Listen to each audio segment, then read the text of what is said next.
अस्सलाम वालेकुम नाजरीन, मैं मोहम्मद यासिर यासीन आपकी खिदमत में हाजिर हूँ। नाजरीन, अगर आप ईद की नमाज बैतुल्लाह के सामने मताफ में अदा करना चाहते हैं तो ये वीडियो आपके लिए इंतहाई अहम है, क्योंकि बहुत से मर्द और बहुत सी खवातीन ऐसी होती हैं कि जिनको मस्जिदुल हराम में अंदर दाखिल नहीं होने दिया जाता है, उनको बाहर ही रोक दिया जाता है। और किस टाइम तक ईद की नमाज के लिए लोगों को मताफ में दाखिल होने दिया जाता है और किस टाइम पर मताफ के दरवाजे या मस्जिद हराम की बिल्डिंग के तमाम दरवाजे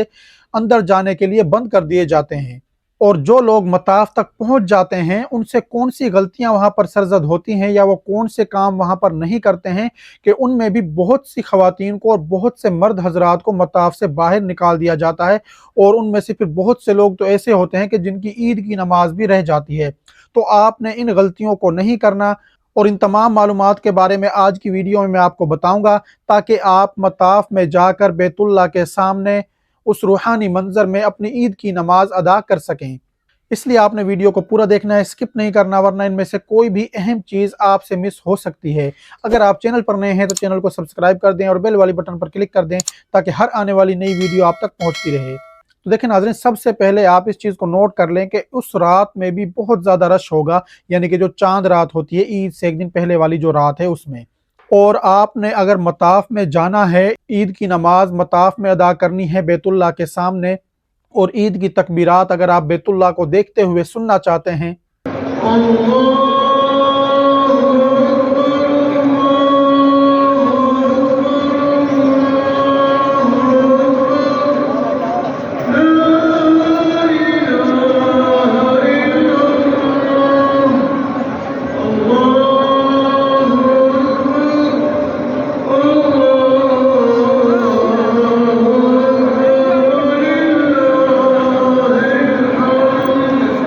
तो फिर आपने ये याद रखिएगा कि 2:30 से पहले पहले आपने कोशिश करनी है कि आप मताफ में चले जाएं। और उसके लिए आपने कौन सी प्लानिंग बनानी है, उसमें देखें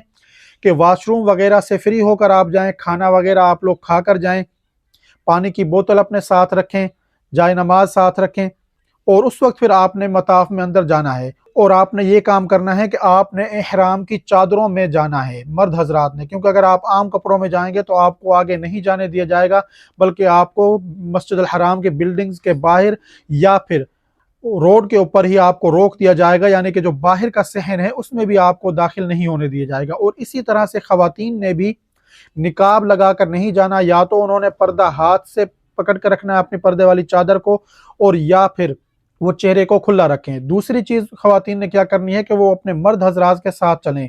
क्योंकि अगर वो अपने महरम मर्दों के साथ ना हुई, अकेली हुई, तो उसमें भी फिर बहुत ज़्यादा चांसेस हैं कि जिस वक्त रश बे इंतहा होता है तो खवातीन को भी रोक दिया जाता है, क्योंकि उनको शक हो जाता है कि ये लोग हालत हिराम में नहीं हैं। तो इसलिए आपने सबसे जो बेहतर अमल है वो ये करना है कि आप मस्जिद आयशा या मस्जिद जोराना से रात को तकरीबन 11 बजे या 10 बजे जाकर उम्रे का एहराम आप बांध कर वहाँ से आ जाएं, क्योंकि उम्रा करने वालों के लिए रास्ते जो हैं वो खुले होते हैं। लेकिन वो लोग भी ईद के दिन 2:30 के बाद, यानी कि 2:30 या 3 बजे के बाद उनको भी अंदर जाने नहीं दिया जाएगा। इसलिए उस टाइम से पहले पहले आपने हर हाल में वहां पर पहुंचना है।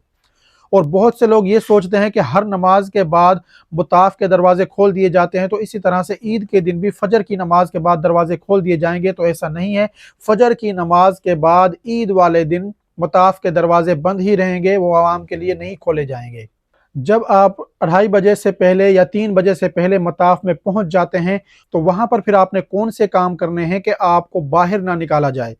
तो देखें, तहज्जुद की अजान होगी, वहां पर उस वक्त भी तवाफ हो रहा होता है, तो आपने जब तहज्जुद के नवाफिल अदा करने हो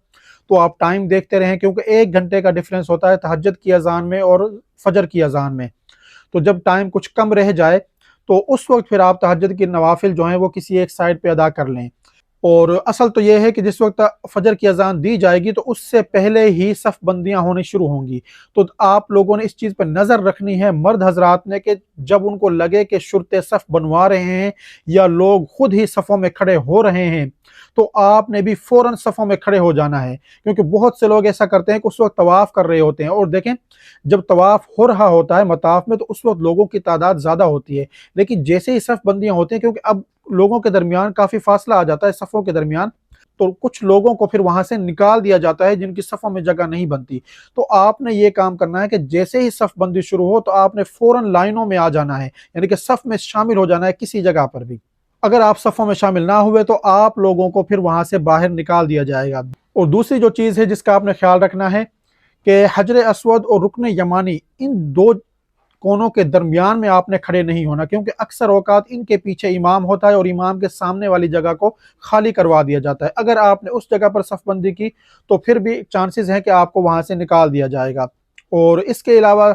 جو حتیم والی سائڈ ہے اس پہ بھی آپ نے کوشش کرنا ہے کہ وہاں پر بھی کھڑے نہ ہو، کیونکہ اگر امام رکن یمانی اور حجر اسود کے سامنے کھڑا نہیں ہوتا ہے تو پھر امام کعبہ حتیم والی سائڈ پہ سامنے کھڑا ہوتا ہے اور اس جگہ سے پھر لوگوں کو ہٹا دیا جاتا ہے۔ لیکن زیادہ چانسز جو ہوتے ہیں وہ رکن یمانی اور حجر اسود کے درمیان کی جو جگہ ہے اس کے سامنے امام کھڑے ہونے کے ہوتے ہیں۔ تو اس چیز کا بھی آپ نے خیال رکھنا ہے۔ اور خواتین نے اس چیز کا انتظار نہیں کرنا کہ جب صف بندیاں ہوں گی تو تب ہم اپنی صفوں میں جا کر کھڑی ہوں گی، کیونکہ وہاں پر پہلے سے لیڈیز بیٹھی ہوتی ہیں اور پھر آپ کو وہاں پر جگہ نہیں ملے گی اگر صف بندیاں ہو گئی۔ تو اس لیے خواتین نے تہجد کی اذان سے پہلے ہی اپنی ان جگہوں پہ چلے جانا ہے جہاں پر خواتین بیٹھی ہوتی ہیں، جو ان کے لیے جگہ مختص کی گئی ہوتی ہے۔ تو اگر وہ ان جگہوں پر نہیں جائیں گی تو وہ جگہیں فل ہو جائیں گی، اور جب وہاں جانے کی آپ کو اجازت نہیں ہوگی، جگہ نہیں ملے گی، تو پھر ان خواتین کو بھی وہاں سے باہر نکال دیا جائے گا۔ اور دیکھیں جو مرد اور جو خواتین وہاں سے باہر نکالی جاتی ہیں تو اس وقت تک جو بلڈنگز میں جگہ بنی ہوتی ہے لوگوں کی نماز کے لیے وہ بھی فل ہو جاتی ہے،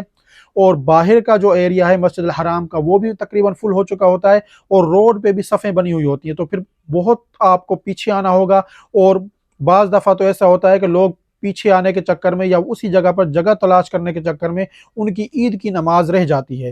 اور اس کے علاوہ جب آپ فجر کی نماز وہاں پر باجماعت ادا کر لیں تو اپنی انہی جگہوں پہ آپ نے بیٹھے رہنا ہے۔ اگر کوئی جنازے کی نماز ہوتی ہے تو آپ ادا کر لیں، اگر نہیں ہوتی ہے تو اسی جگہ پر آپ نے بیٹھے رہنا ہے، کیونکہ عید کے دن فجر کی اذان سے کچھ دیر پہلے یا فجر کی اذان لگتے ہی طواف بند ہو جائے گا، صفیں بن جاتی ہیں، اور پھر وہ طواف عید کی نماز ادا کرنے کے بعد دوبارہ شروع ہوتا ہے۔ تو اس لیے آپ نے فجر کی نماز جب آپ ادا کر لیں تو اس وقت آپ نے طواف کے چکر میں نہیں پڑنا، کیونکہ بہت سے لوگ انجان ہوتے ہیں، کیونکہ ہر روز وہ جب طواف کر رہے ہوتے ہیں تو نماز کے مکمل ہوتے ہی وہ طواف کرنا شروع کر دیتے ہیں، کیونکہ اگر آپ نے اس طرح سے کیا تو پھر آپ کی جو جگہ تھی وہ اس پہ بھی کوئی اور آ کے بیٹھ جائے گا، اور پھر آپ کو وہاں سے مجبوراً باہر نکلنا پڑے گا۔ اور دیکھیں فجر کی نماز کے بعد اشراق کے ٹائم تقریباً عید کی نماز ادا کی جاتی ہے، اور فجر کی نماز سے لے کر اشراق تک کا جو ٹائم ہوگا اس میں تکبیرات وہاں پر کہی جاتی ہیں لاؤڈ سپیکر میں۔ تو وہ بہت ہی خوبصورت منظر ہوتا ہے، بیت اللہ آنکھوں کے سامنے ہوتا ہے، اس کے پیچھے روشنی ہوتی ہے، اس کے پیچھے اور ارد گرد مسجد الحرام کی بلڈنگز کی وہ بہت ہی پیاری لائٹنگ ہوتی ہے، اور اس کے پیچھے آپ کو بالکل نیلے کلر کا آسمان نظر آئے گا، اور شاید دنیا کا سب سے خوبصورت منظر یہی وہ منظر ہے۔ تو جو لوگ بھی عمرہ کرنے کے لیے جائیں وہ کوشش کریں کہ مطاف میں جا کر اپنی عید کی نماز ادا کریں اور اپنے ان لمحات کو زندگی کے بہترین لمحات بنائیں۔